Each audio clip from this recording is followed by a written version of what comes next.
Bueno, muy buenas tardes a todos. Queremos darle la bienvenida a nuestra cuarta actividad de cultura de la Secretaría, del Claustro de Analistas en Formación de la Asociación Psicoanalítica Argentina. Nuestro equipo está formado por Anastasia Beunza, Liz Coronel, Karin Friedman, Verónica Vincini y quien les habla, Malena Yang. Bueno, queremos agradecer mucho a Alicia y Andrés por aceptar nuestra invitación. Estamos muy contentos de recibirlos en el claustro. Y el tema que nos convoca hoy es la obra de Shakespeare de Macbeth. Esta actividad la va a coordinar Liz, así que, a ver, Liz, adelante. Hola, bienvenidos.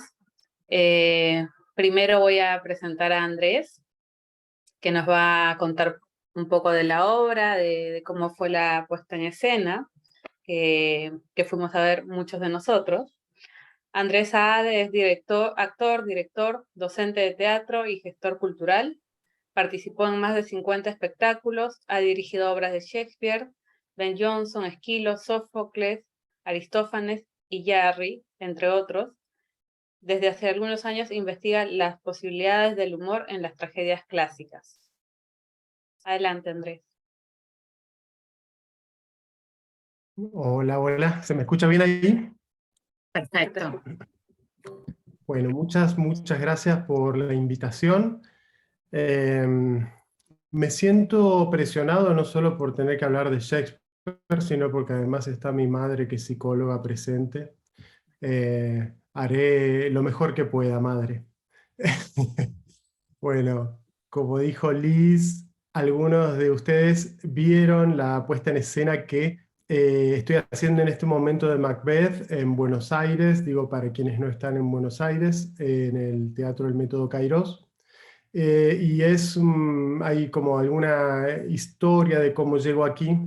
Hace ya unos 25 años que yo trabajo con clásicos, a partir de la escuela de teatro, donde siempre uno investiga con estos textos que son tan poderosos y que por eso llegan a nuestros días.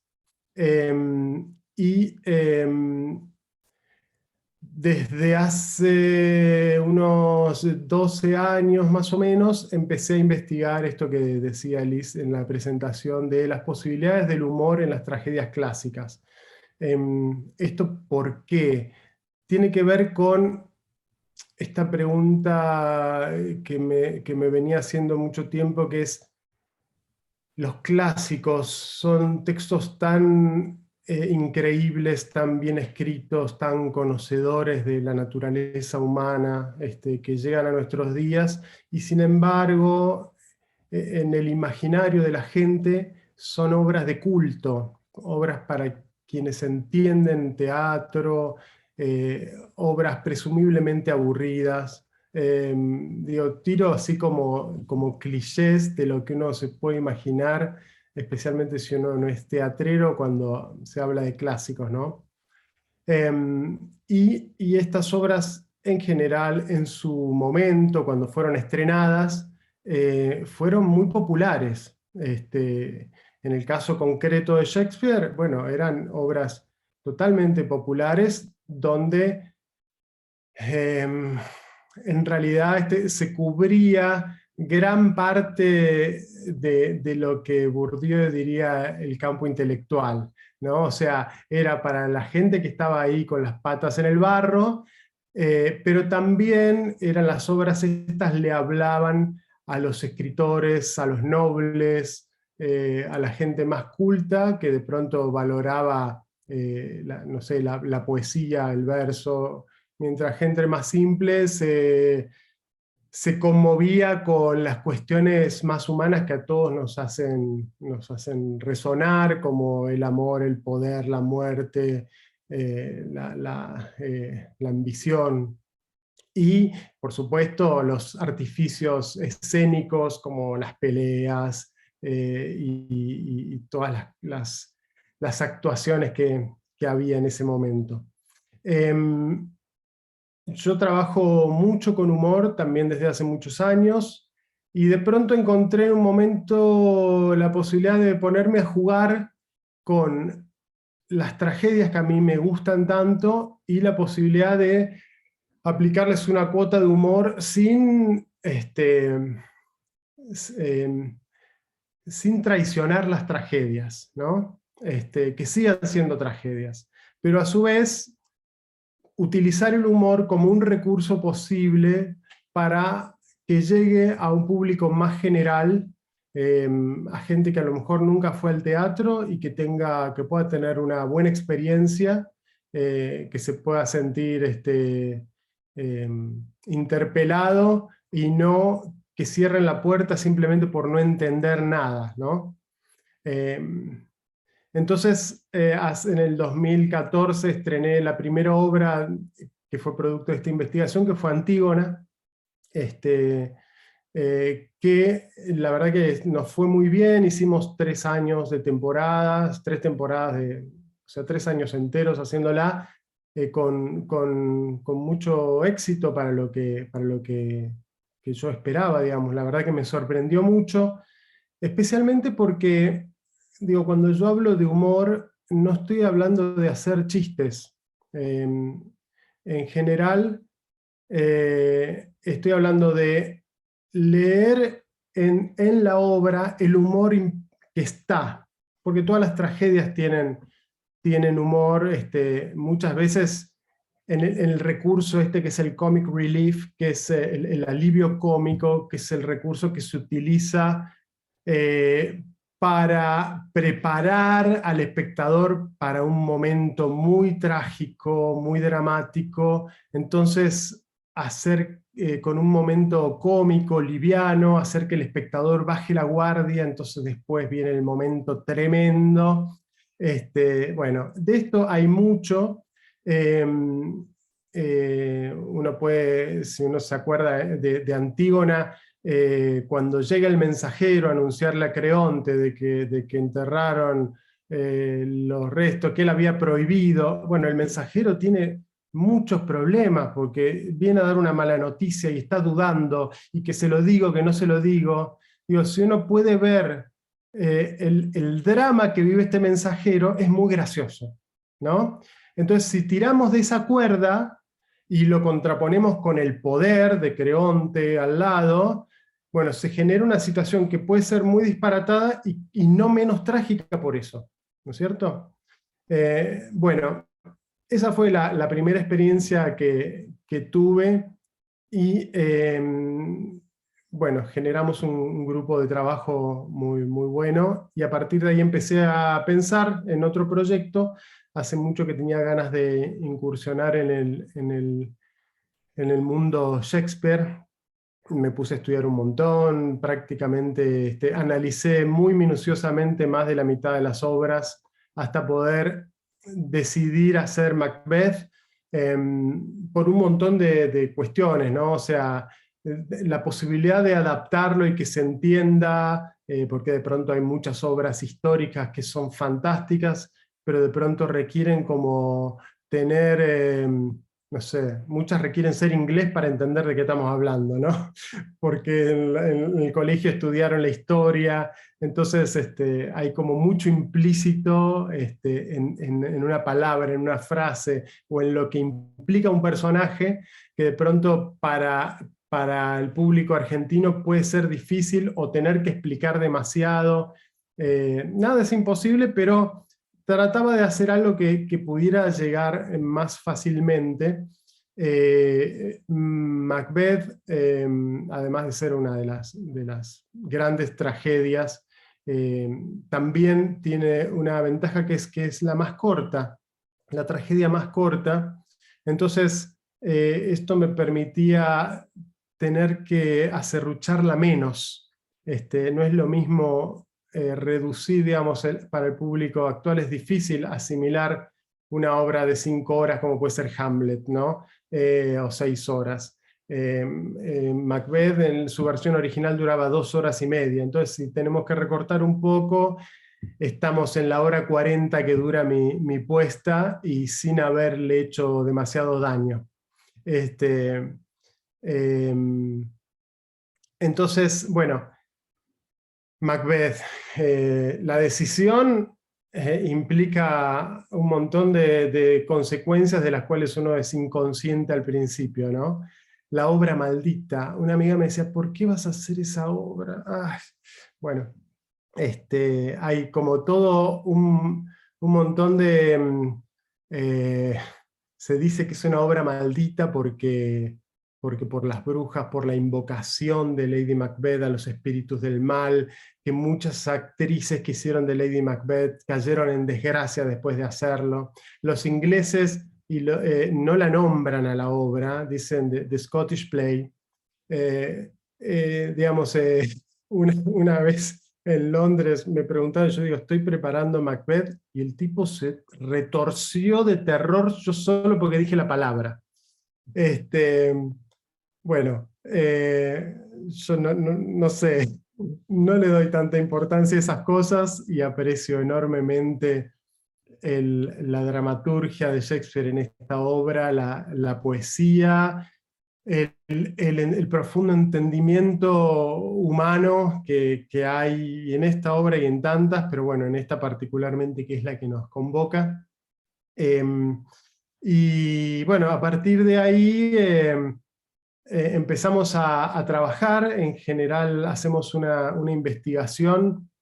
A ver, primero lo que hice fue una adaptación, pensando en un elenco. La obra original necesitaría unos 17 actores más o menos. Yo tenía un elenco de 5. Pensé cuánto es la cantidad mínima de actores con la cual yo puedo representar esta obra, y llegué a la conclusión de que con 5 personas podíamos llegar a armarlo sin que se pierda nada. Entonces yo hice la traducción, la adaptación de esta obra para este elenco de 5 personas, donde cada uno de los actores y actrices hacemos varios personajes, excepto el actor que hace de Macbeth, que solo hace Macbeth. Todo el resto hacemos varios personajes y nos vamos alternando en las distintas escenas. A partir de ahí empezamos a ensayar, a probar cómo son estos personajes. Hay veces que uno dice, un poco de análisis previo, pero un poco de ver qué pasa en la escena, ¿no? Porque los textos hablan por sí mismos. Una cosa, volviendo a la adaptación, relacionado con lo que les comentaba al principio de trabajar con humor, es que el texto no tiene humor agregado. Como no tienen azúcar agregada algunas cosas, bueno, el texto no tiene humor agregado. Tiene el que tiene, y tiramos todas las cuerdas que se pueda de eso, y el humor está, cuando lo hay, está puesto sobre todo en las actuaciones, ¿no? Pero el texto se mantiene intacto y uno puede realmente escuchar el texto de Shakespeare, bueno, con lo que uno se puede perder en la traducción, por supuesto, pero está realmente muy respetado el texto. El texto tiene, seguro la mayoría de ustedes sabrán, pero es la historia de Macbeth, que es un guerrero que se cruza con unas brujas que le predicen de que va a tener un cargo nuevo, un baronazgo nuevo de Cawdor, y que también va a ser rey. También le dicen a su amigo y colega Banquo que él no va a ser rey, pero que va a ser padre de una estirpe de reyes, ¿no? A los dos las brujas le predicen lo mismo, y se lo toman de maneras muy distintas, ¿no? Banquo se ríe por lo absurdo de los personajes y lo absurdo de la profecía, no lo toma para nada en serio. En cambio Macbeth queda muy conmovido por esto, y hay como es un tipo ambicioso, es un tipo bueno, noble, un guerrero leal, pero también tiene su ambición. Y bueno, y como a todos, cuando nos hablan del futuro nos resulta inquietante, ¿no? Salvo que tengamos mucha sabiduría para desestimar esas cosas y asumir que uno solo puede vivir el presente, sino en general cuando nos dicen cosas del futuro a alguien que le damos un poco de crédito, nos inquieta un montón, ¿no? O nos ilusiona, o lo que sea. Y esto, bueno, desencadena todo lo que sigue de la obra.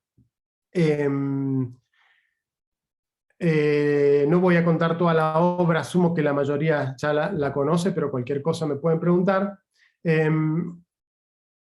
Tuvimos que hacer, les cuento un poco como, digamos, la puesta en escena y lo que hacemos en el grupo se puede encuadrar dentro de lo que llamamos teatro independiente o teatro alternativo. Esto implica ciertos medios de producción, o sea, no es una producción comercial con un enorme presupuesto, sino que es un presupuesto moderado, y esto tiene un montón de implicancias, ¿no? Que uno se tiene que ingeniar para representar las distintas escenas y los distintos recursos que uno va pensando de una manera que se perciba muy profesional, pero que, bueno, sea de bajo presupuesto. Por ejemplo, les voy a dar un ejemplo. Yo trabajo en una sala que se llama Kairos, es una sala negra, las paredes no están muy bien, está pintado, pero de pronto uno puede ver un montón de imperfecciones, el piso no es perfecto. Entonces, uno dice, ¿qué hago con todo esto? Tengo que poner una gran escenografía para de pronto disimular lo que podría distraer la atención de la obra. Cuando hablo con la vestuarista me propone una cosa muy sensata, que es hacer unos vestuarios, tienen que ser unos vestuarios que nos permitan, tiene que ser simple, de un pantallazo dar una pista del personaje, pero a su vez que nos permita cambiarnos muy rápido para el personaje siguiente que tengo que hacer en la otra escena. Y a su vez nosotros no tenemos vestidores y gente que se encargue de lavar y planchar los vestuarios entre funciones. Entonces la vestuarista me propone, mira, hay una tela que es la tela de camiseta de fútbol, que es buenísima, no se arruga nunca. Para mí no se arruga nunca, es una palabra santa, porque cuando tenemos unos vestuarios que se arrugan y a la función siguiente sale un actor con todo el vestuario arrugado, para mí, director, puestista, es una pesadilla, porque el espectador va a estar mirando las arrugas esas en vez de prestar la atención a la obra. Entonces, bueno, hicimos con estos vestuarios, con tela de camiseta de fútbol, no parece, pero Andrés, se armó muy bien. Pero sí. Andrés, perdón, para no pasarnos de tiempo, un par de minutitos más. Dale, Para no pasarnos con perfecto. el tiempo. Sí. Hicimos estos vestuarios muy, muy simples, entonces no es como uno ve una foto de la obra y no es algo como muy impactante. Entonces ahí convocamos a un artista plástico que es Alejandro Bustos, que dibuja con arena, para que haga unos dibujos que se proyecten en las 3 paredes que se ven en el teatro, y de pronto empieza todas las imágenes a tomar una entidad plástica que es impactante, por lo menos para la expectativa de alguien que va a ver teatro independiente. También el hecho de utilizar música en vivo, un músico que acompañe cada escena, le da otra capa de poesía a las escenas.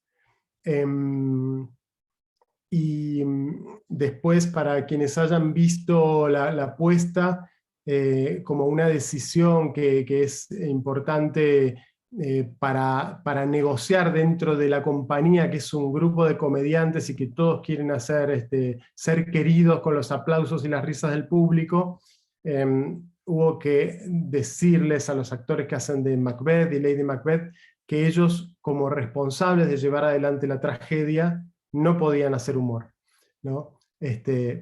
A grosso modo, ¿no? Hay una posibilidad, pero ponemos sobre todo la tragedia, si no elegiríamos otro texto. Dejo acá, ya dejo acá, así puede seguir Alicia y después puedo ampliar cuando alguien lo requiera o pregunten algún detalle que no haya contado ahora. Muchas gracias, Liz. Buenísimo, gracias Andrés. Bueno, antes de pasar con Alicia, yo les quiero recordar que pueden ir dejando sus comentarios, preguntas por el chat, los vamos a ir leyendo, o si no, bueno, al final levantan la mano y comentan. La presento, Alicia García Pena. Es miembro en función didacta de la Asociación Psicoanalítica Argentina y de la IPA, profesora de seminarios del Instituto Ángel Garma, fundadora de GCP, Grupo Clínico Psicoanalítico, con más de 30 años de trabajo. Ella nos va a presentar un PPT. Adelante, Alicia. Bueno, ¿qué tal? Algunas buenas tardes y gracias por esta convocatoria tan linda que nos ha llevado un trabajo con Malena y de encontrarnos y hablarnos, lo cual fue muy satisfactorio. Bueno, Andrés ha dicho muchas cosas, yo vi la obra, hemos conversado antes, voy a darle una mirada hablando y conversando con la obra y conversando yo con la obra para transmitírselos a ustedes. Pero antes de introducirnos, esto es una institución psicoanalítica, mi mirada va a ser psicoanalítica. Antes de introducirnos en la comprensión psicoanalítica de la obra de Shakespeare, quisiera realizar algunas reflexiones acerca de la significación que el teatro puede tener en nuestro quehacer psicoanalítico, que es esencialmente aquello que nos reúne y nos convoca. ¿Por qué el teatro? Uno de los autores que ha escrito acerca de ello, gracias a sus estudios realizados en la Sorbona, ha sido André Gide, quien descubre, según su decir, a la tragedia viviente. Basándome un poco en sus lecturas e ideas que me son propias, bueno, voy a intentar transmitirle algunas consideraciones acerca de la relación entre teatro y psicoanálisis. Así como en el sueño la condición sería el acceso a la no motricidad, en el teatro, dirá Jacques Derrida, los límites son la escena misma, provocándose con ello una especie de bloqueo de acceso a la motricidad. No obstante, la representación no coincide con la textura del sueño, y es quizás ahí donde podemos comparar al teatro con la fantasía. La fantasía es como una especie de teatro privado, donde los personajes irían intercambiándose de acuerdo a la distribución del fantasiador. A la manera postulada por Green en el complejo de Edipo en la tragedia, situaremos al teatro entre el sueño y la fantasía. Toda obra teatral encierra un enigma, y como tal, disponiéndonos a presenciarla, al mismo tiempo nos invitamos a discernirla. Al decir de Antonin Artaud, una verdadera obra de teatro perturba el reposo de los sentidos, libera el inconsciente reprimido, promueve a una especie de revuelta virtual que por otra parte solo ejerce su efecto mientras siga siendo virtual. Llegamos a este punto, podríamos decir que hay un teatro pre-freudiano y un teatro post-freudiano, o mejor dicho, una manera de leer el inconsciente pre-freudiana y post-freudiana. Que una vez que Freud pone la mirada y su pensamiento en el mismo, todo adquiere una consideración diferente a través de la lupa del discernimiento. De esta forma nos encontramos con un pasaje de la ignorancia al conocimiento, entendiendo como tal lo inconsciente. El teatro es como los sueños, dirá Artaud, sanguinario e inhumano, que manifiesta y plantea la idea de un conflicto perpetuo, donde la vida se interrumpe y se perpetúa de modo concreto, y recalco esta palabra, actual. Esto es actual. El conflicto está. Hoy estamos convocados a hablar de una obra, Macbeth, de William Shakespeare, fechada en 1606, 2 años después de Otelo, 5 años después de Hamlet. Freud tuvo una atención muy especial a la obra de Shakespeare, más allá de Dostoyevsky, más allá de Goethe. Toda la obra shakespeariana ha sido escrita para ser representada, con lo cual la lectura literaria, por más minuciosa que ésta sea, no produce el efecto deseado que produce la obra al ser representada. Por lo cual los personajes hablantes y en acción nos transportan al escenario que dicha obra quiere transmitir. Esta tragedia al cual nos estamos refiriendo transcurre en 2 tiempos. En la Escocia lejana del siglo XI y en un tablado de Londres a principios del siglo XVI. Es la comprensión de quien mira un pasado desde un presente que le pertenece. Hoy estamos en 2022 hablando de ella.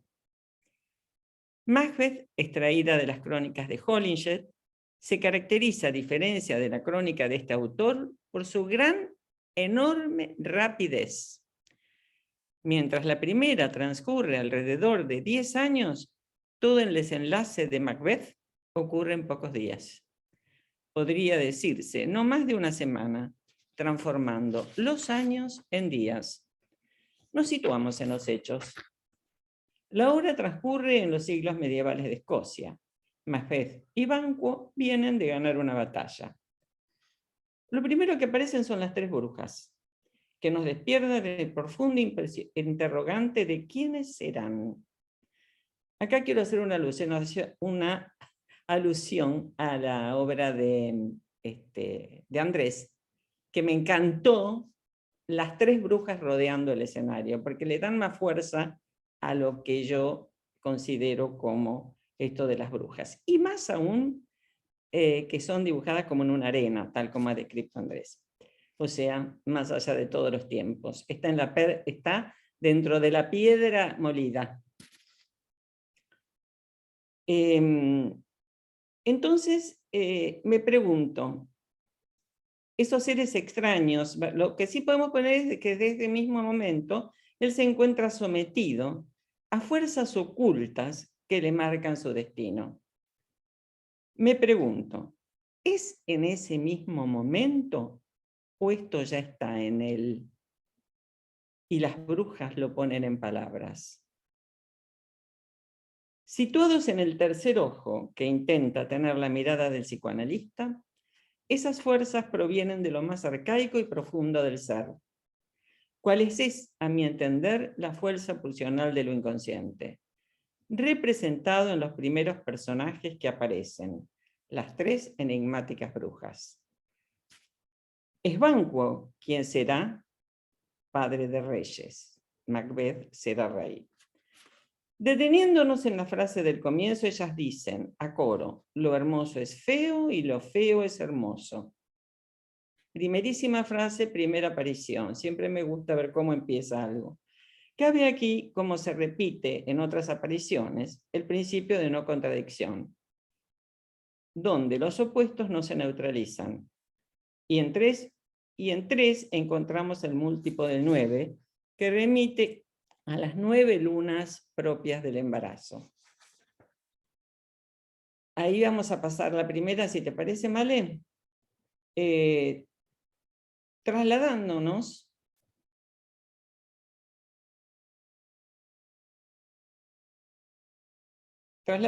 al palacio del rey Duncan, porque es la segunda obra. Yo no veo, ¿está? No se ve, Male. No se ve, Male.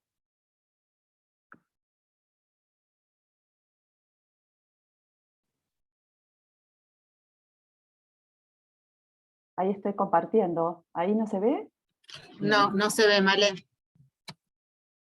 Ay, yo la tengo como que la estoy compartiendo. Dice candidato Zapa iniciando función de compartir pantallas.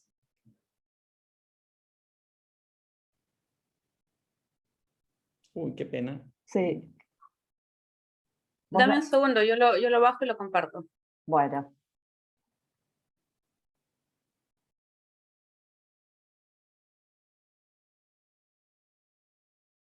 Lo que quería hacer entonces, en tanto nos estamos ocupando de esto, es mostrarle que nos trasladamos al palacio, porque es la primera escena, es la de las brujas, luego nos trasladamos como segunda primera escena al palacio del rey Duncan, donde un sargento ensangrentado le informa al rey lo sucedido en batalla.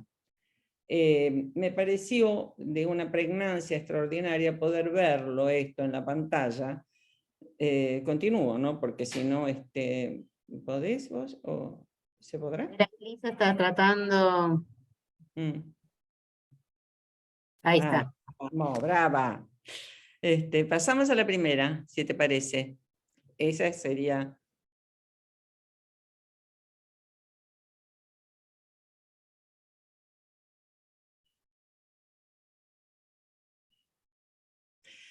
Ahí es donde el soldado ensangrentado le va a transmitir a Macbeth, le va a transmitir a Duncan lo que ha hecho Macbeth, donde le dice, el bravo Macbeth, que bien merece este nombre, despreciando la suerte con su acero blandido, humeante de ejecuciones sangrientas, cual predilecto del valor, se abrió paso hasta la presencia del miserable, al que ni tendió la mano ni le dijo adiós, mientras no hubo abierto desde el ombligo a las quijadas y clavó su cabeza sobre nuestras almenas. Me pareció de una importancia fundamental, porque a mi entender, este es el primer crimen.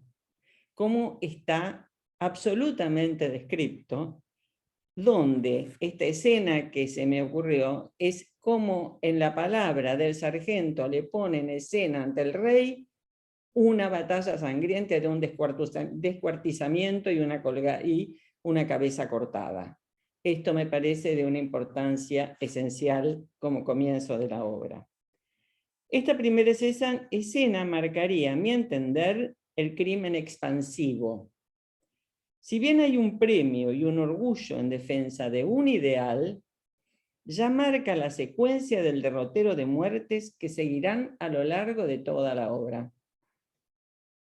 Llama la atención la vertiginosidad con que suceden las cosas. Solo detenernos en el primer acto, ¿podemos pasar a la pantalla completa o no? ¿O costaría después seguir? No, atrás. No, yo decía... Dejar de compartir. Pantalla completa está. No, Está en dejar de pantalla. compartir. Sí. Eso. Esta primera escena, bueno, Macbeth, tras un desgarrador crimen de guerra, trae el triunfo a Escocia, como le decimos, ¿no? Se desarrolla el encuentro, perdón, con esto me perdí un poco con el tema de la pantalla. Llama la atención la vertiginosidad con que suceden las cosas. Solo detenernos en el primer acto, donde nos encontramos con una seriada de situaciones tan diversas como convergentes. Macbeth, tras un desgarrador crimen de guerra, trae el triunfo a Escocia. Se desarrolla el encuentro con las brujas. Le es pronosticado su futuro de rey, no padre de reyes. Es ascendido al señor de Catford, siendo señor de Glamis. Envía una carta a su mujer y comienza a planearse el crimen en un dúo patético con Lady Macbeth, donde cada uno sostiene y cubre las ambivalencias del otro. Todas estas situaciones transcurren en el primer acto. O sea que miren la enorme velocidad que tiene la obra, ¿no? Macbeth será rey, han vaticinado las brujas. Es su deseo. Es su deseo. Pero no será padre de reyes. El hijo no nacido es un elemento esencial de la obra que, dicho en las palabras de Lady Macbeth, lo encontramos en el diálogo con su marido. He dado de mamar y sé lo grato que es amar al tierno ser que lacta.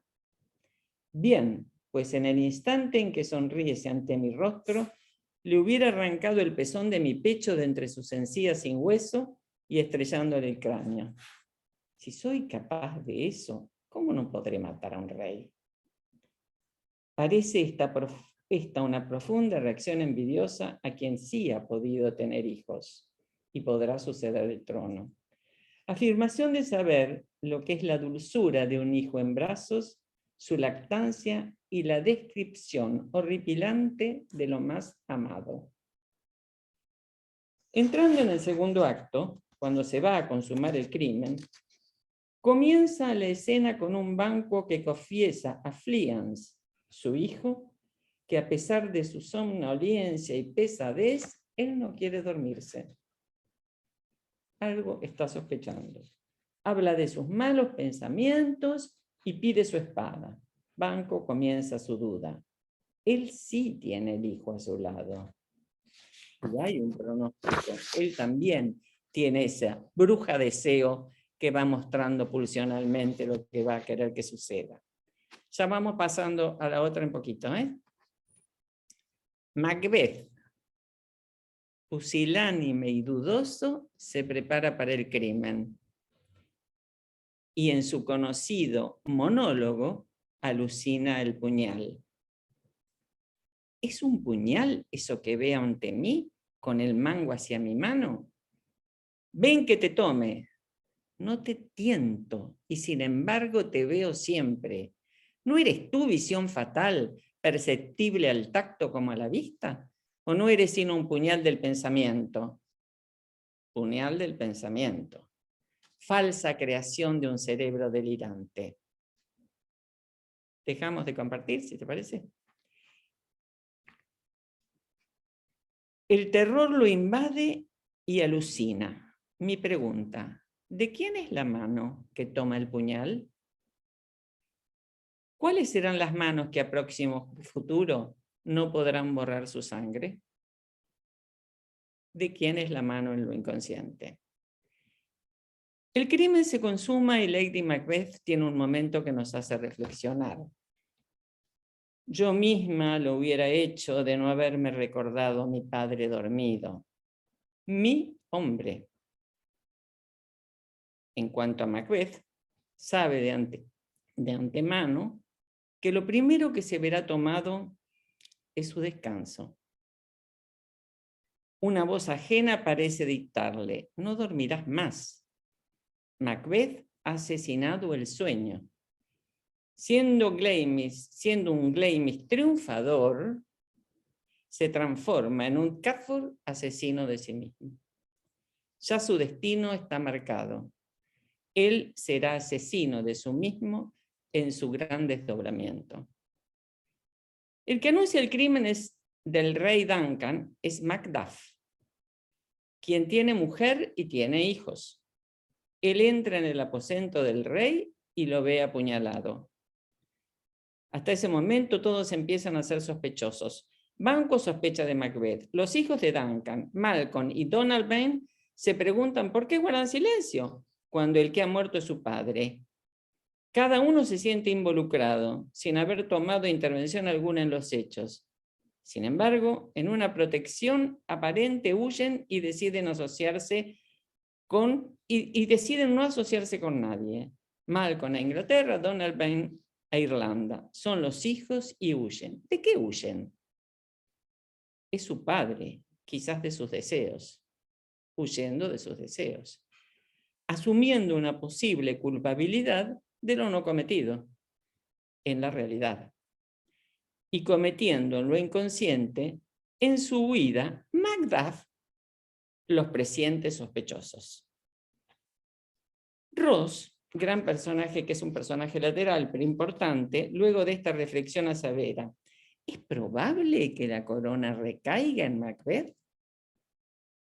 Personaje complementario, señor de la corte, realiza una pregunta entre irónica y, ¿por qué no?, sospechosa, que ante la contestación afirmativa continúa, ¿dónde está el cuerpo de Duncan?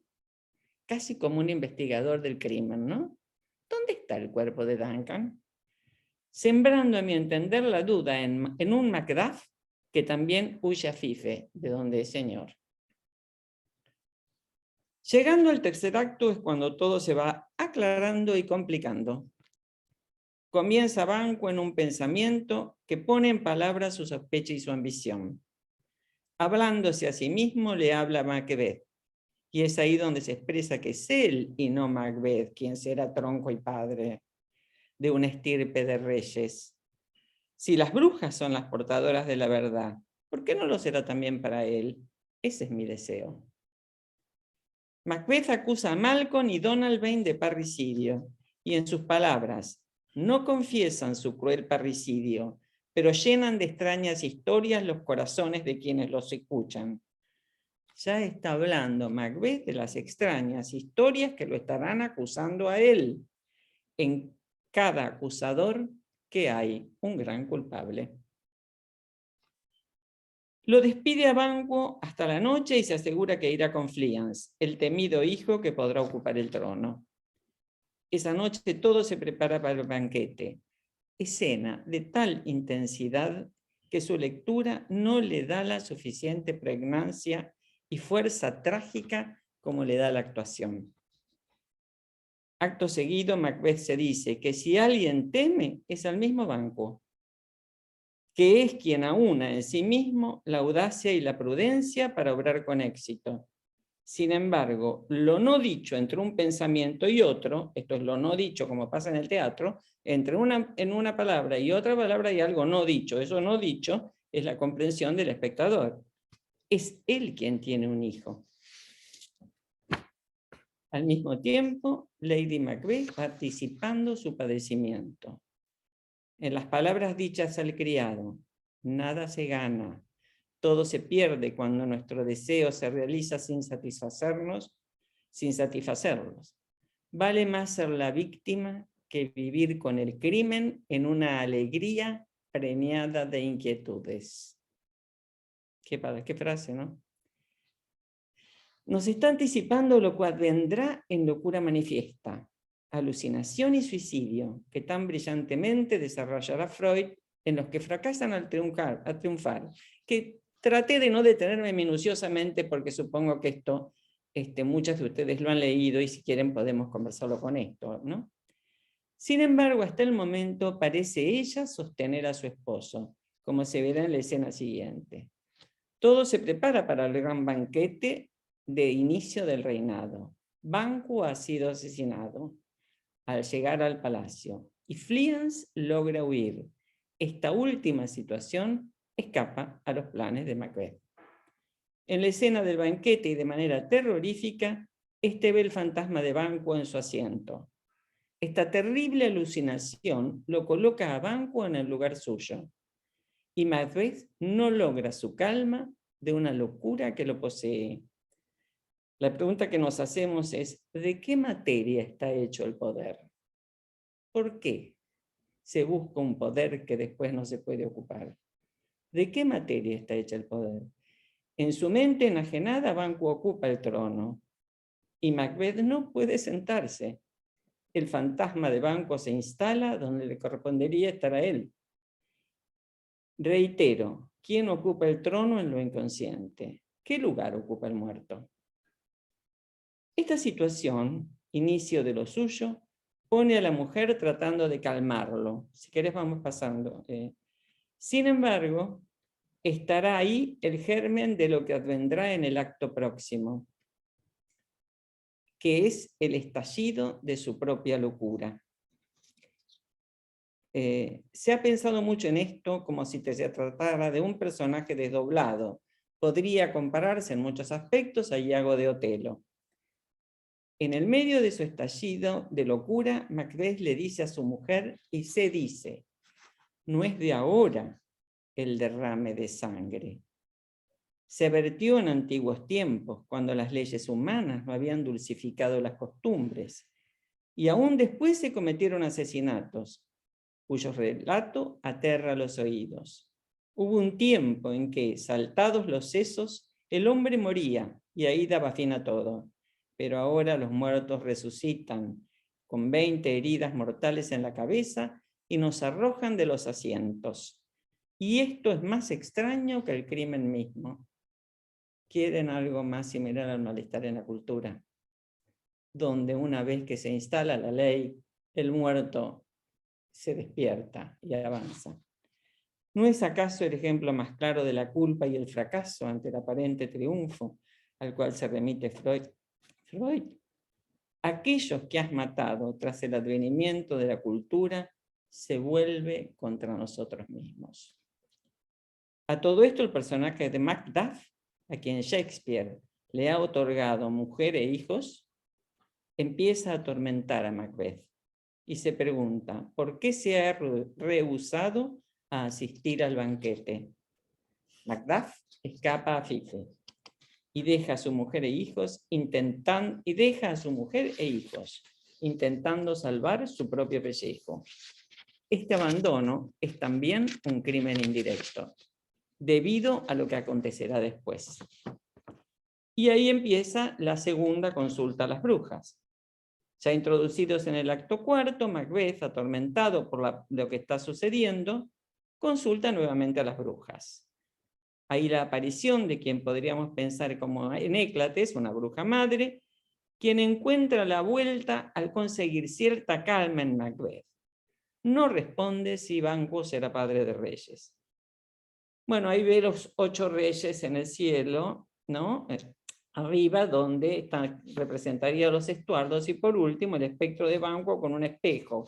Interpreté el espejo de Banquo como el espejo y las sucesivas imágenes que se ven en un espejo, como si fuera la expresión de los hijos que a él le van a suceder, que esto lo ve Macbeth, donde el espejo reflejaría en la mirada inversa los sucesores de Banquo.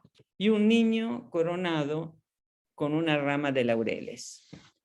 Nos encontramos a través de la alucinación del niño una especie de leitmotiv a lo largo de toda la obra. Lo no nacido, lo perdido, lo nacido y perdido. Todo aquello que se trata de borrar, reprimir, aparece como imagen alucinada en su mirada hacia arriba. 2 vaticinios lo llevan a cierta aparente calma. Solo alguien no nacido de mujer podrá sucederle. Y cuando el monte de Birman avance sobre Dunsinane. 2 imposibles. Macduff y Malcolm se unen. Malcolm comienza a saborear el reinado. Llevado por Macduff, saborea la posibilidad de ser rey. Es en el 5º acto cuando aparece el relato de la locura y la llamada enfermedad de Lady Macbeth. Secuencial en el tiempo del relato, pero ya se venía pergeñando desde antes. Las palabras de Lady Macbeth nos dan cuenta de este personaje desdoblado. Uno en otro. Ella incita, él actúa. Él delira en el banquete al ver el espectro de Banquo. Ella lo calma. Él ha matado. De las manos de ella brotan sangre. ¿Quién hubiera imaginado que habría de tener tanta sangre aquel viejo? Esa expresión de Lady Macbeth.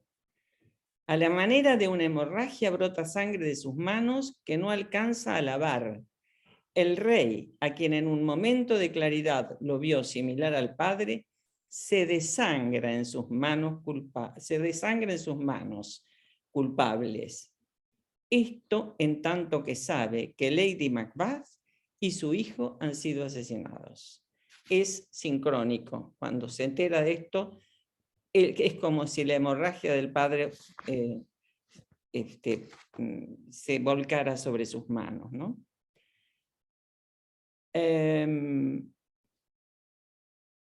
Mientras Macbeth, bueno, me perdí. Digo el delirio como expresión de hechos realmente sucedidos, retornando como imágenes alucinatorias.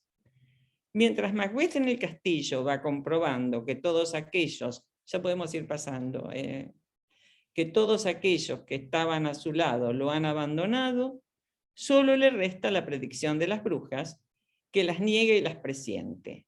Lo imposible que pueda realizarse. El monte de Birman avanzará hacia Dunsinane. Me pareció importante esta frase. Señor, bueno, todas, pero esta, Señor, la reina ha muerto. Contesta, haberse muerto un poco antes. Tiempo vendrá en que puedo oír yo palabras semejantes. Y esto me parece magnífico. El mañana y el mañana y el mañana avanzan en pequeños pasos, de día en día hasta la última sílaba de los tiempos. Y todos nuestros ayeres han alumbrado a los locos el camino hacia el polvo de la muerte. La vida no es más que una sombra que pasa, un pobre cómico que se pavonea y agita una hora sobre la escena y después no se le oye jamás. Un cuento narrado por idiotas y que nada significa. Qué frase, ¿no? Alicia, quizá quieras pasar la otra PPT porque nos quedan 2 minutitos para que haya Dale. tiempo para comentarios. Existe, bueno, pasamos la otra. Exige, pero lo que pasa es que ya, déjame, me quedan... Existe ejemplificación más clara de la vertiginosidad de los acontecimientos de la tragedia. Me la adelantaste. Bueno, una pena por esto. Lo que yo quería decir que terminado esta situación, aparece, perdón.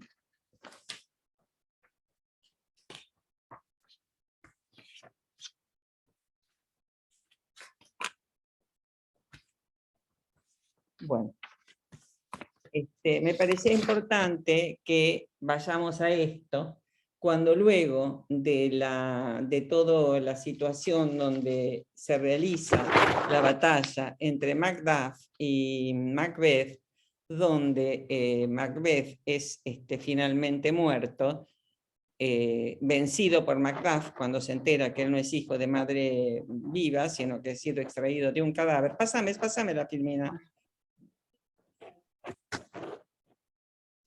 Porque me parece gráfico ver esto.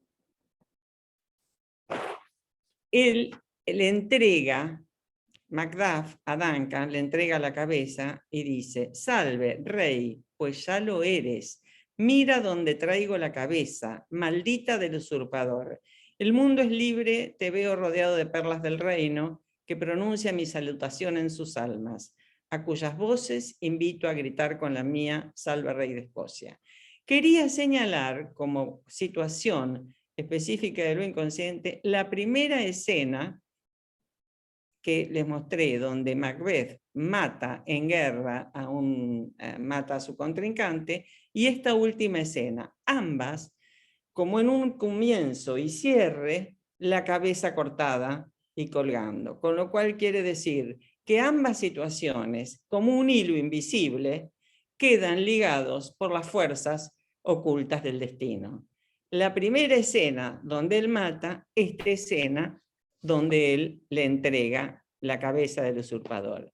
Y es en la pregnancia de esta escena donde encuentro una extraordinaria similitud. Macbeth cuelga en un árbol la cabeza del enemigo en guerra. Bueno, ahí salté un montón de partes. No, muchas no. Bueno, podemos retomar con las preguntas, los comentarios ahora. Bueno. Damos paso a los aportes.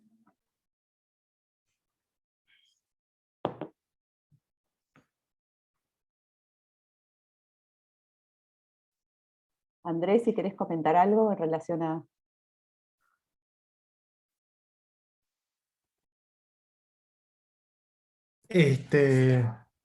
Bueno, nada, buenísimo todo lo que contabas, Alicia. Aparte, nada, uno como teatrista ve desde un lugar y ver así como esta mirada está muy, muy enriquecedor, por lo menos para mí. La vez pasada que nos habíamos juntado a charlar un rato, había surgido ahí una diferencia de opinión que quedó pendiente charlar, que a lo mejor lo podemos hacer. Yo decía que a mí me gustaba de la obra la relación de amor entre Macbeth y Lady Macbeth. Y ahí vos me sacaste una amarilla. Entonces, no, quería que me cuentes a ver cuál es el punto de vista y lo podemos charlar. Uf, qué pregunta, interesantísima, muy buena. porque justamente se ha pensado mucho en los dos personajes como un personaje desdoblado, donde, tal como lo fui diciendo, uno incita, otro actúa, uno sangra, el otro apuñala. Esto se ha visto de esta manera, como un personaje íntimamente complementario. Si realmente son dos personajes, porque en el territorio del amor las situaciones son distintas. Acá es el territorio de ver quién mata y quién logra el poder, porque acá hay una situación, está establecido, con un fondo trágico que es el hijo no nacido.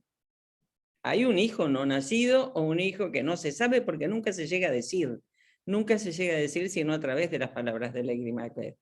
Parecería que si algo podría unir esta historia es el hijo no nacido, pero creo que lo que los une es casi como que es un doble, son dos caras de la misma moneda que se van complementando el uno al otro en esta tragedia sanguinaria. Porque fíjate vos dónde estaría el amor, digamos, pienso, cuando a él le avisan que Lady Macbeth ha muerto, a él le dicen, señor, Lady Macbeth ha muerto, él dice, no es momento de ocuparme de esto. El deseo de él dice, no, todo se me apresura como en el tiempo del sueño. Todo se me apresura.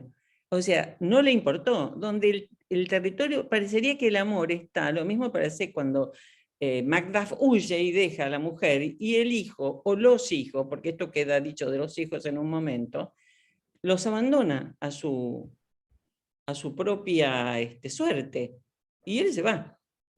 O sea que me cuesta encontrar en esto la protección del uno con el otro, ¿no?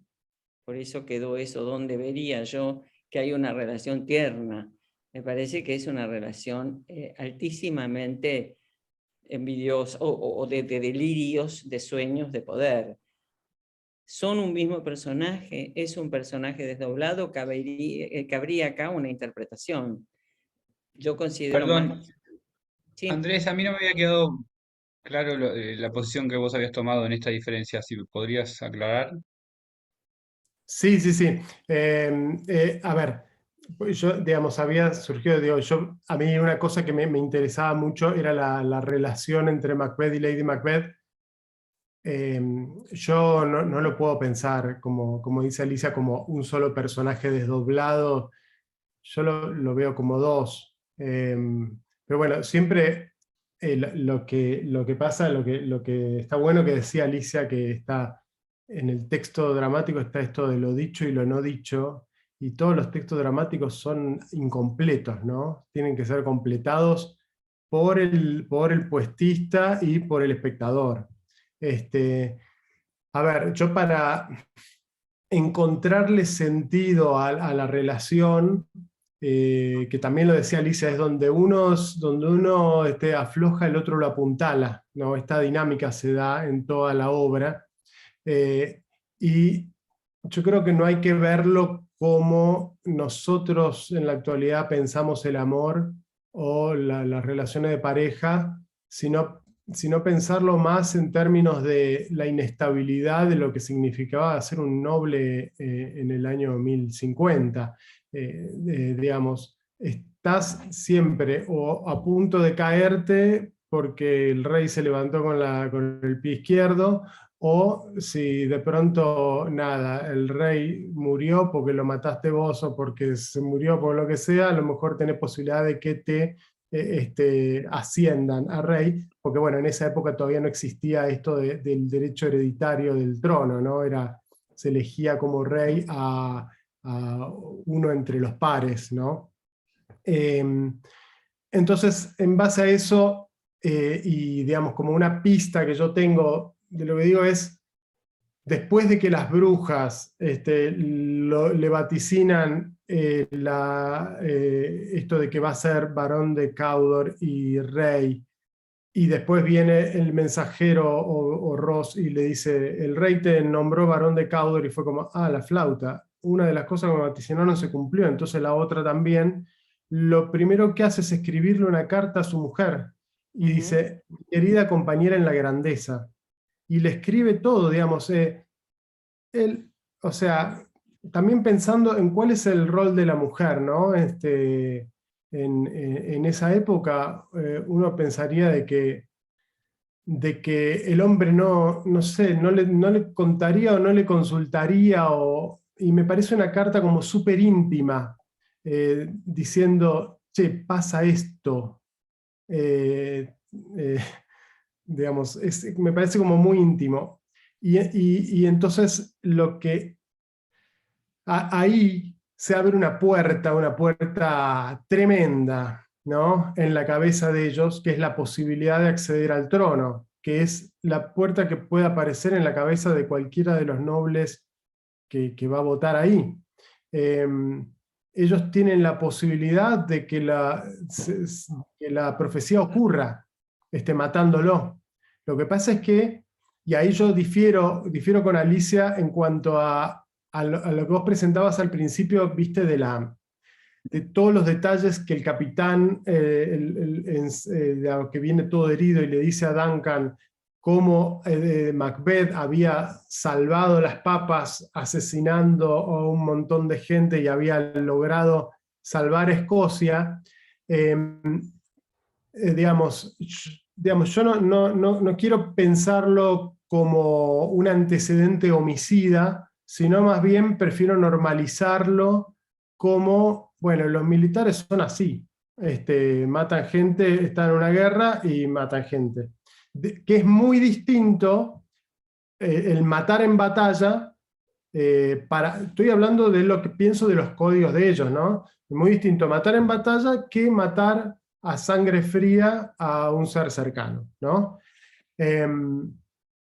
Entonces ahí aparece este conflicto de Lady Macbeth sabe que la posibilidad de ellos de mantenerse o ascender es concretamente ser reyes matando al rey, y sabe que su marido, más allá de que es ambicioso, es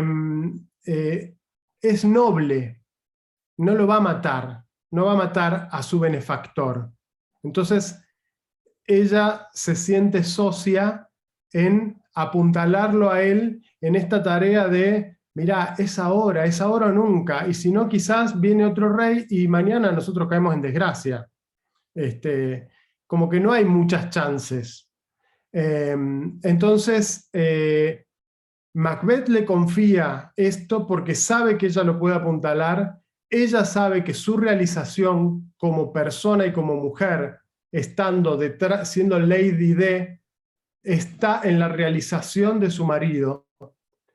Entonces, ella lo apuntala para que juntos logren este ascenso social que, bueno, claramente está fundado en un acto, en un asesinato, ¿no? Y de ahí va a ir todo mal. Bueno, tenemos dos preguntas, comentarios. Viviana primero y después Patricia. Y bueno, me encanta, bueno, primero agradecerles a los dos. Yo realmente quería hacer un comentario porque fui a unas clases sobre Macbeth, que hasta me cuesta decir el nombre, y me pareció muy interesante lo que la profesora nos dijo en cuanto a la representación de Lady Macbeth en diferentes obras y diferentes directores. En una, Macbeth, el director había buscado que ella tenga una voz muy ácida, porque todo lo que transmitía Lady Di, ¿no?, era siniestro, malvado. Entonces buscó dentro de las cantantes una voz especial para transmitir este sentimiento. Y otra versión que nos mostró la profesora en esa clase fue la vestimenta de Lady Di, que parecía sádica. Unos bustos que no era el busto de ella, era como un corpiño que tenía muy grande, y tenía toda ropa así tipo sádica, que yo se imaginaba que iba a haber una cosa sexual terrible, ¿no? Pero no, quería aportar eso porque esto del el papel y cómo cada director representó a Lady Di en diferentes aspectos, pero es un aporte nada más recordando esa clase, nada más. A mí lo que me había llamado...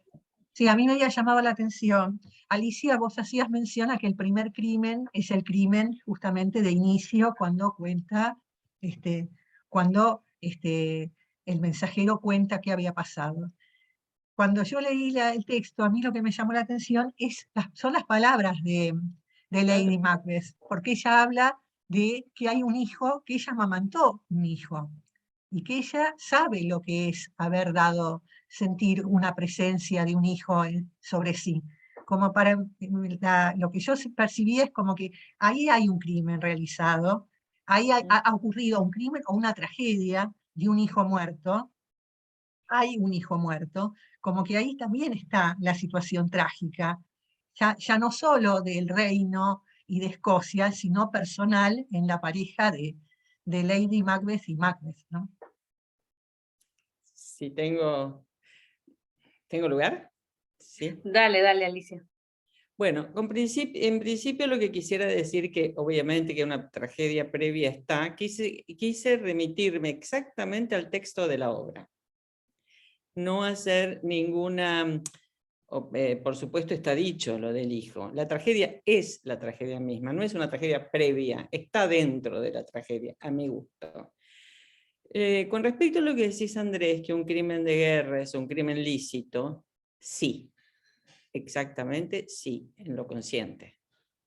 Pero hay algo que se llama inconsciente y que describe a esa muerte, el mensajero describe esa muerte de una manera tan cruenta. ¿Cuánta gente después de la guerra queda loca, no puede pensar, están internados, empiezan a alucinar? O sea, que yo considero que el primer crimen se arrastra. Eso que queda como tapado, parece un crimen con una cuestión lícita, obvio. Y como estamos hablando de la actualidad de la obra, yo me pongo desde una mirada de lo actual, y lo que me lo que me pareció importante es cómo el sargento describe esa muerte. Que se puede se puede tener un crimen de guerra, pero cuidado, ustedes vieron la película de hace poco que ha sido nominada 1917. Ahí vemos la tortura de lo que puede ser matar en guerra, y por una justa razón. Cómo quien lo ha hecho queda acusado y culpable de una situación terrible. Entonces, lo que quiero llegar a decir que esto mismo, en esa cuestión transversal que tiene lo inconsciente, que atraviesa eso invisible, llega a que él, finalmente, la misma cabeza que él cortó, es la propia que termina en la escena final. Eso es lo que yo quiero. Lo que vos decís, yo estoy de acuerdo, son crímenes lícitos. Es como la obediencia de vida. Qué sé yo, algunos dijeron que era así. Lo consideran muchos lícitos, depende de la mirada con cual se mire. Pero hay un tercer ojo que es el de psicoanalista. Con respecto a esto que decía Patricia, vuelvo a repetir, la muerte del niño está entre líneas. Es posible, pero no le veo la tragedia previa. La tragedia es la tragedia viva, tal como lo dice Green, es la tragedia viviente, que es lo que describe en esto. Bueno, pero no obstante eso es un aporte, me encantó escucharte, me parece que da mucho... el pensamiento del personaje desdoblado de Macbeth y de Lady Macbeth es algo que ha sido interpretado. Puede, no puede, es como toda interpretación, no es, es una manera de comprensión de esta situación.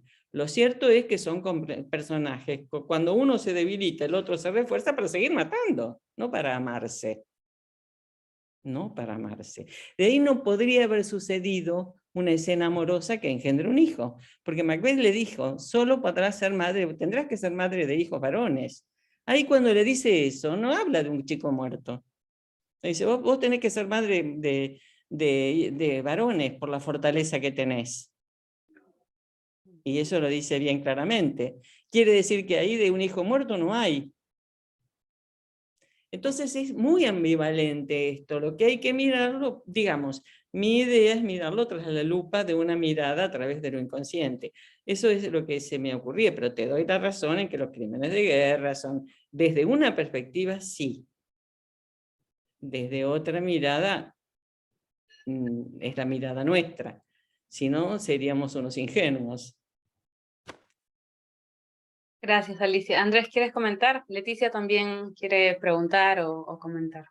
No, está clarísimo, Alicia, está perfecto. Digamos, de alguna manera, yo como director, si tengo que tomar una decisión, porque hay tanta ambigüedad en esto, y digamos, se presta a múltiples interpretaciones, de alguna manera yo elijo ver en ellos una pareja amorosa que podría ser la de cualquiera de nosotros, para ver a gente común que de pronto puede escalar este nivel de crimen, ¿no? Entonces, a nivel escénico, a mí me parece mucho más interesante, con algunas pistas digamos, que yo puedo tomar y exagerar, decir, bueno, no, son una pareja común que se ama y deciden realizarse política y socialmente de esta manera, que les va a ir horrible, pero cuando me da la sensación de que permite como la empatía con esos personajes, porque uno no empatiza con los monstruos, ¿no? Uno empatiza con la gente como uno. Y a su vez, ellos lo que les pasa es que cuando empiezan a matar y las consecuencias empiezan a aflorar en sus vidas, esto de no poder dormir, de tener alucinaciones, ver sangre en las manos, empiezan a sufrir, ¿no? Y si nosotros no podemos conmovernos con su sufrimiento, teatralmente tendría poco valor. Digamos, si yo como director logro de que el espectador se pueda conmover con el sufrimiento de una persona, por más que sea un monstruo, digo, bueno, está buenísimo, porque en definitiva todo el tiempo esto pasa y vemos a vecinos súper amables que a lo mejor son terribles hijos de puta y no lo sabemos, digo, ¿no? Uno tiene que poder ver que el malo no es un malo, una careta de un monstruo, sino que tiene un montón de capas y bueno, y como teatrista a mí me interesa desarrollar como la parte más sensible donde uno mismo se puede llegar a identificar de alguna manera y asustarse con eso después, ¿no? Que yo como espectador me asuste de, pará, me conmoví con estos hijos de puta, ¿qué pasó? ¿No? Bueno, eso nada más. Leticia. Bueno, buenas tardes. Gracias. Un comentario rápido. Me quedé pensando mucho en la relación de Macbeth con Lady Macbeth y lo que estaban planteando y pensaba por ahí si podríamos pensar en una especie de tejido de un drama que porta Lady Macbeth y que porta Macbeth, ¿no? Porque por un lado Macbeth corta cabezas y por el otro lado ella dice quiero cortar pero no porque se parece a mi papá, ¿no? Como pensaba en esto como que esa relación que puede parecer una relación de amor parece ser una relación bastante complementaria, pero como si uno se sirviera del otro para desplegar el drama inconsciente que porta cada uno, ¿no? Pensaba que esa, me parece a mí, es la relación que ellos presentan en la tragedia, ¿no? Como un tejido que van haciendo, lo que le satisface a uno de lo que le conviene del otro, ¿no? En relación a esto, pensaba que, bueno, si a eso lo podemos llamar amor, creo que es distinto, ¿no? Esto es como una necesidad de una situación inconsciente muy, muy fuerte, ¿no? Que llega a cometerse el crimen, ¿no? Que no, o sea, el sueño muere el sueño porque es la realización, ¿no? Es aquello que no se debería poder pasar. Bueno, solo eso, gracias. Alicia, Andrés, ¿quieren comentar? Bueno, Buenas no, tardes. continuar con todo esto, y algo dijo Andrés que me resultó muy importante, que es una cosa, es la teatralización y cómo llegar al espectador y su propia perspectiva. Y yo, cuando tuvimos una reunión previa, yo inclusive ponderé cómo hizo de esto. Pues sabemos que los orígenes del teatro de Shakespeare fueron para el pueblo, fueron para que lograr la risa del pueblo y el entretenimiento. Era una cosa muy popular, que se iban pasando de unos a otros, pero simplemente todas las obras eran con intervención intervención del público. Eso era en los tablados, y tan es así que fue censurado muchas veces esto por la clase alta, con lo cual después Shakespeare fue tomado. Evidentemente, además, queda muy conectado con el momento, con Jacobo I y con toda la historia que desarrolla Freud excelentemente bien de por qué es Jacobo el que ocupa el reinado, en reemplazo de quien no pudo tener hijos y debió abandonar el reinado. De hecho, es una historia que, a los efectos de tu presentación, Andrés, me parece excelente, lográs algo como una transformación, un Macbeth que a mí me hizo reír por momentos, cómo te las rebuscaste con los caballitos, con la madera, con las cosas. No es el Macbeth al cual estamos acostumbrados a ver la tragedia en sí, ¿no? Pero sí considero que son, porque esta es la cara oculta de la gente, es decir, lo que se ve es la cara de lo inconsciente, que es aquello que está reprimido, que es lo reprimido, el matar, por eso me decís, desde una perspectiva, como lo dije anteriormente, es un crimen bien realizado y en pos de un honor. Sin embargo, la tortura no lo puede permitir y termina él provocándose su propio descabezamiento. Eso es lo que te da la verdad, el hilo conductor, los hilos invisibles de las fuerzas ocultas del destino. Aquello que comenzó va a terminar mal para mí, pero ya desde el minuto cero, porque empezó mal. Porque empezó en algo que a mí, en una pariente, por eso dice Catford, como lo traducen en castellano, Catford ha matado a Glamis, como un personaje donde uno se mata al otro. Un título terminó con él. Un personaje mató al otro. Es el texto, es decir, a lo que intenté tratarme de ajustar exactamente a las palabras del texto, y a través de las palabras del texto, cuál historia psicoanalítica tomar un hilo e ir hilvanando situaciones y encontrándoles el sentido de las cosas. Lo que vos has hecho es magnífico, porque hacer de esto una obra que puede causar humor, creo que se parece más a lo que Shakespeare hacía en aquel momento que a lo que nosotros, que a la tragedia realmente de Shakespeare, que a la tragedia de lo escrito, ¿no? Y sobre todo, a mí lo que entiendo es que es un sueño. Por esa frase tan extraordinaria, y el mañana, y el mañana, y el mañana, como si fueran escenas superpuestas a la manera de un collage, como si fueran escenas superpuestas unas con otras que le aparecen una especie de imagen compactada, puestas en palabras. Bueno, de mi parte creo que ya hablé demasiado. A mí ¿puedo decir algo o no tenemos tiempo? Claro. Dale. No, dale yo. A mí hay algo que me interesa, que me pareció interesante en la relación de ellos dos, más allá de que son dos personas, dos personajes en uno. Pueden o no ser dos personajes en uno, eso es una investigación que se hizo. Lo que me Sí. pareció interesante con respecto a la relación de los dos, me parece que se ve en el soliloquio que hace ella, Lady Macbeth, a mí me parece, ¿no? Al principio, y sobre todo apunto a la palabra unsex me, cuando dice unsex me. ¿Qué dicen? Bueno, sí, sácame el sexo, quiero que saquen el sexo, ¿no? El sexo, la feminidad. Pero Sí, yo no sé si yo no lo tomaría por el lado del sexo, de la desexualización, que no hay sexo en totalmente. ese matrimonio. Es eso. Entonces hay una desexualización, una desmezcla pulsional y una liberación de la pulsión, de muerte, y de hecho llega al suicidio. Absolutamente, no se puede, porque, pero de acuerdo con vos 100%. Sácame el sexo. Entonces me cuesta claro, encontrar el amor ahí.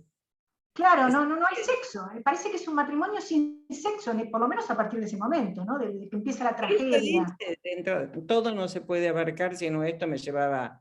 Claro. Hay miles de frases, hice Hay una miles de esas selección, hay partes, sí. miles de frases maravillosas.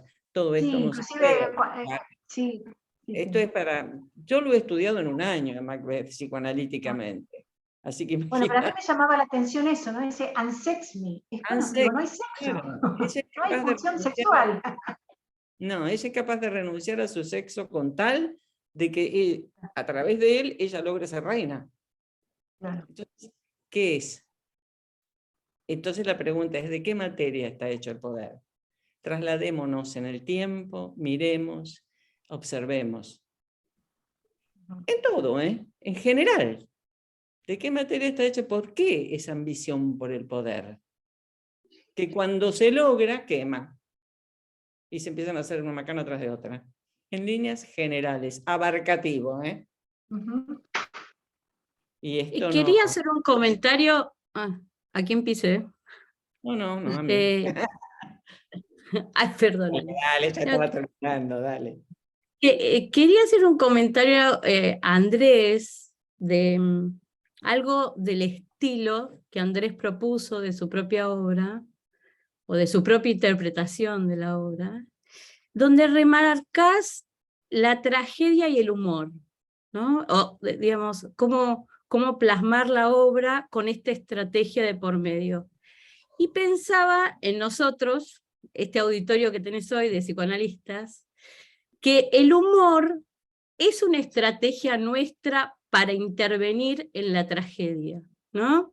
Entonces, esto que vos proponés de cómo llegar al vilo para desarmar, para después hacer un jaque mate, digamos, y que a nosotros nos suele pasar en el consultorio, idealmente. Y ¿cómo pensás vos la utilización de, digamos, qué línea delgada es la utilización del humor para no caer en lo burdo, ¿no? Porque para nosotros a veces la mejor intervención puede ser un texto con mucho humor, y el paciente larga una carcajada y ahí se desarticula toda una tragedia. Me pareció que ese punto que vos trajiste me pareció muy interesante para ser pensado, digamos, ¿no? Andrés, si querés responder a lo que Lo Flor te inconsciente trae. responde con silencio o con risa. ¿Te acordás que lo he dicho muchas veces?